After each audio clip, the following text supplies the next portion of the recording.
Hey, howdy, hey, welcome back to my channel. For today's video, I'm going to be reviewing the Queen of the Universe, episode 3. So if that sounds good to you, make sure to hit that like button. Comment down below what you thought about this episode, and go ahead and hit that subscribe button. Come join the Sandwich Hour community. And without further ado, let's get this video started.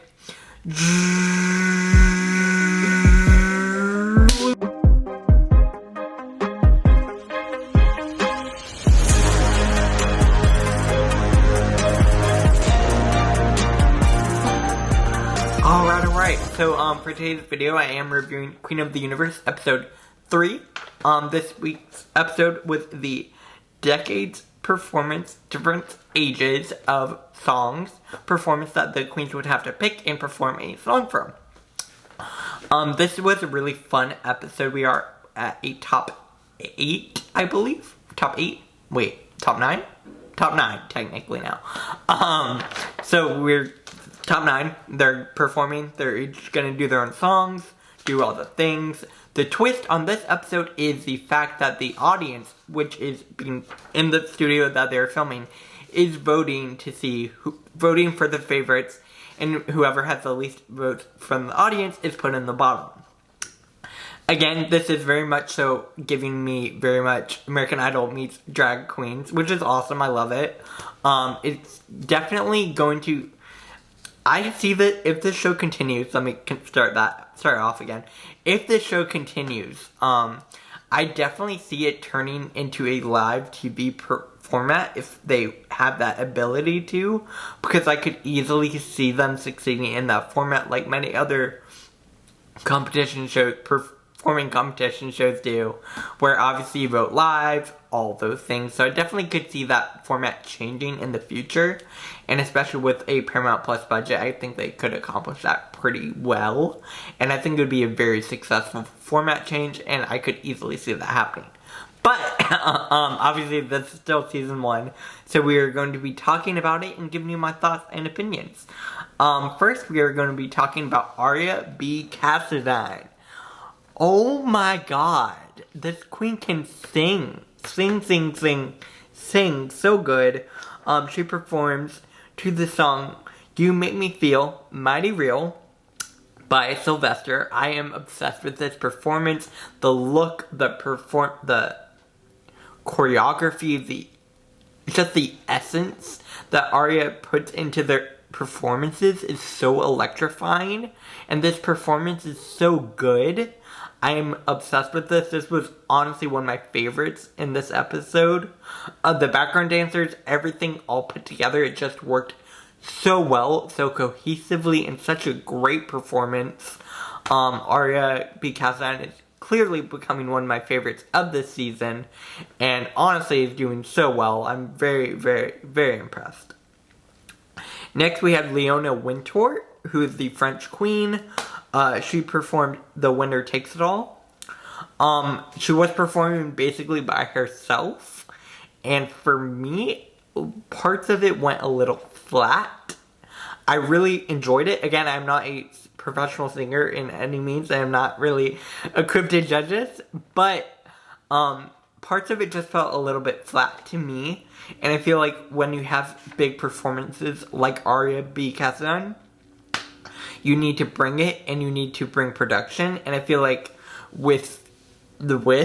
if you are singing by yourself, you need to really, really nail it, and I don't necessarily think Leona Wintour did that as well as she needed to. Again, maybe that's just me. Let me know what you thought down in the comment section down below. I still really enjoyed her performance, and I was amazed by how well she can sing. I just think if you are in this competition, which is for singing, you need to really elevate to show up compared to your other competitors. Next, we have Reyna Lavoy, who is the Mexican queen, and she performed to Unbreak My Heart. I liked this. Again, I wasn't crazy about her look. I don't know if that was just me. Maybe I'm not crazy about the 80s aesthetics. I'm not sure what it is. I preferred preferred her performance from last week. I just thought it was much more dynamic and much more electrifying than this one was. Don't get me wrong, I really enjoyed it. I feel like it was missing something. And for that reason, it wasn't my favorite. But I still really enjoy Reyna. And I think they're a fierce performer and a fierce singer. And I really, really enjoyed them on the show. Next, we have Drag Queen from Brazil, who of course performs Dream a Little Dream of Me. Oh my god. As soon as this song started, I was just like, oh my gosh. It was so good. So good. So well performed. Such good vocals. Drag Queen is really bringing it, and I thought this was a great choice for a performance, especially after last week where we got the very much so Amy Winehouse, very Brazilian at the same time, and this one was very different. I did not like the wig that Drag Queen was wearing, I will say. I don't know what it was. Something about it just seemed off to me. I'm not quite sure what that was. But I like the outfit and I like the aesthetics that Drag Queen brought to this performance. And I think Drag Queen did a really great job and I really, really enjoyed it. Vocals were great. Really, really awesome job from Drag Queen. Next, we have Matante Alex. I'm just going to talk about the performance with this queen. I'm not going to talk about this queen because there's a lot of allegations coming out. And of course, I'm siding with the victims in this. So I'm just going to talk about their performance. And that's it. They performed to 9 to 5 by Madonna. I love 9 to 5. I think it's a great song. And for you to perform 9 to 5, I feel like you really need to bring it because honestly, wait, did I say Madonna? No, it's Dolly Parton. What is wrong? Dolly Parton is a drag queen herself, and I feel like for you to, I mean, she is, like, really, she is. And for you to do 9 to 5, you really need to bring it. Really need to bring it. And I feel like Matante didn't do the level at which they needed to. So, for me, it was one of the weaker ones. And that's just my perspective. Like, I understand they do the whole yodeling. And they were wanting to do more vocals this time. But if you are going to do the vocals and you're in a vocal competition and you have people like Adavox or Drag Queen or just all these other performers, you really need to, like, be a great vocalist. And I don't necessarily think they are. Which is why I wasn't a super big fan of this performance. It was missing a lot of things. I understood what they were going for. Just not my favorite. Next, we have Reyna from India, who performed to My Heart Will Go On by Celine Dion. I thought this was really, really great. Obviously, this was dedicated to their mother, which I thought was an amazing thing to do.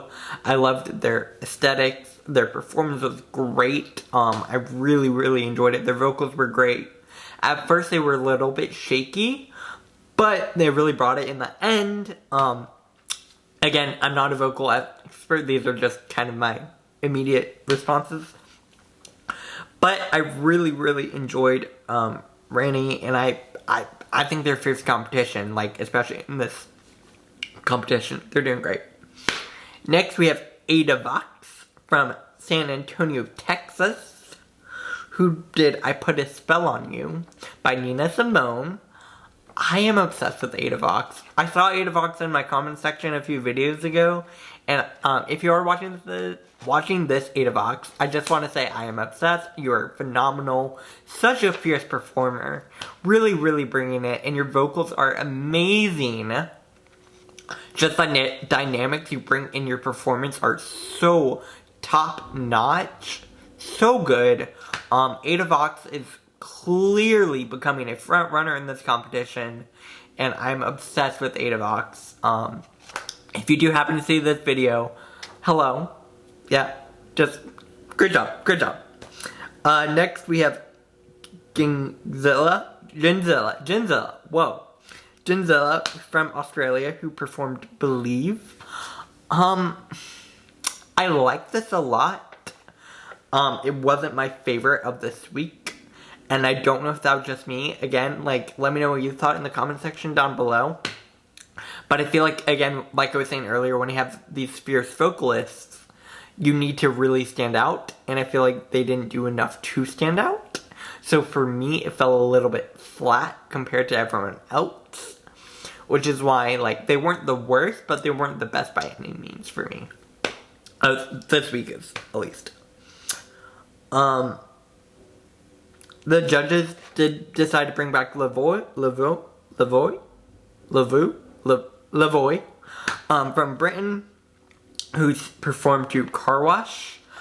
I like this. I feel like the judges were pretty on it when they said that they perform more, they seem to, as if they perform more for the stage versus television, because those are very different things.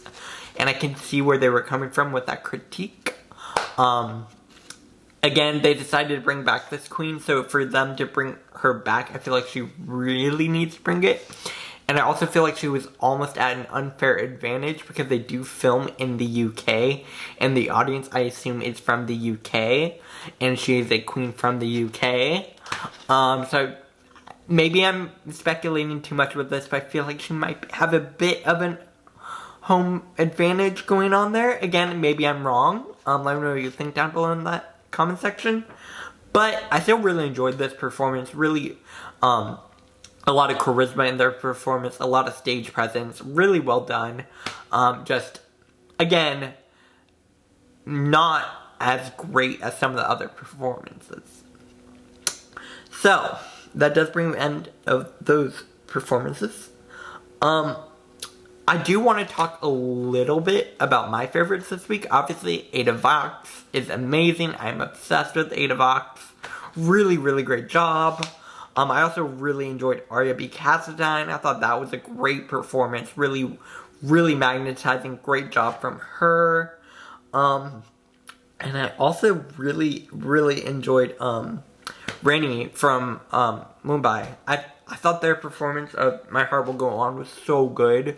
And the dedication that you felt in that performance was phenomenal. Now we're going to get to the placements and all the above. There is no winner for the week, but they do announce that there are 6 queens who are safe. And they announce them in no particular order. First we get Lavoy is safe. Then we get Grad Queen, Aria B. Cassadine is safe, Adavox is safe, Reyna is safe, and Kingzilla is safe. Which I think this is a fair grouping to be safe. I agree with it for the most part. I think they did a pretty fair job. I might have put Lavo, because they did come back this week. I wanted more. I wanted something that was really special, and it was really great, but I just wanted more. Again, maybe I'm being picky here. I don't know. But that does mean the bottom is going to be Alex, Leona Wintour, and Reyna Voce. There we go. Those are the bottom 3. For me, I probably would have put Reyna as safe and put Lavo in the bottom. Maybe that's just me. Let me know what you think in the comment section down below. But they do end on a cliffhanger, and it is just announced to be continued, so we don't know who is getting eliminated. Let me know down below in the comment section who you think is going to be eliminated. My guess is probably going to be Matante Alex. Again, maybe I'm wrong. Let me know what you think down below in the comment section. Make sure... Yeah, let me know what you think about the show in general. I am going to be putting out reviews again. I'm sorry I didn't do episode 1 and 2. They both came out the same week, and I fell a little bit behind. But I did want to put out episode 3, and we will continue on from here. So, these will be my new Thursday reviews for now, and I've really enjoyed this show, Queen of the Universe. I think it's a great show. If you haven't checked it out, make sure you're checking it out. Let me know what you thought of this episode down in the comment section. Make sure to like this video if you liked it. Share it all over social media. Share it with your Drag Race pals. Or Drag Queen of the Universe pals. Any of the above. like, share, comment, and subscribe. Subscribe to my channel. And also, make sure you follow me on my social medias. Twitter at SamMatureHour, Instagram at SamMatureHour, and TikTok at SamMatureHour. And of course YouTube, you're already here. Hit that subscribe button. And I will be back here tomorrow with another video. Bye guys.